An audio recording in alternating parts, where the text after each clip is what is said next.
So here are some tests on how we can go further. A little detail, I think we can simplify these windows. So what I'm talking about is adding this control bar at the bottom with read outline map. This is just making it bigger so it's easy for you to see now. Click map, we get the kind of a mind map. And for tags and layout, we get options like we talked about having for author.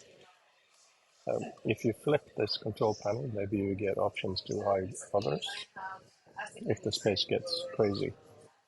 We can also have the same kind of a bar in the library with list, timeline, or map, but it seems like it's a bit small and fiddly. So here's the idea of using the control thing you get from the touching the wrist as a large thing, and it works based on what document we're in focus. So we need to have the notion of focus.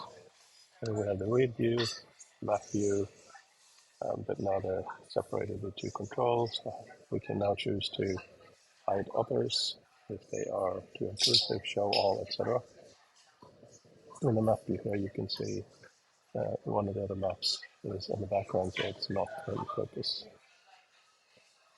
It may be a bit clunky to have that underneath the items in the library, but we can look at different ways of dealing with that, which is why I'm thinking maybe it's in the list brought about control panel.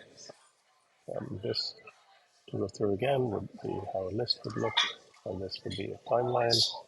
This would be a map. Of course, experimenting to go further, these images are just used for position only. A very important thing I think we need to have is detectors of what kind of data is on there. So for instance, now selecting an author's name, Rob, should bring up a very contextual menu for Rob. For instance, show his bio, because Rob is a known entity, or view him on the timeline or on the map.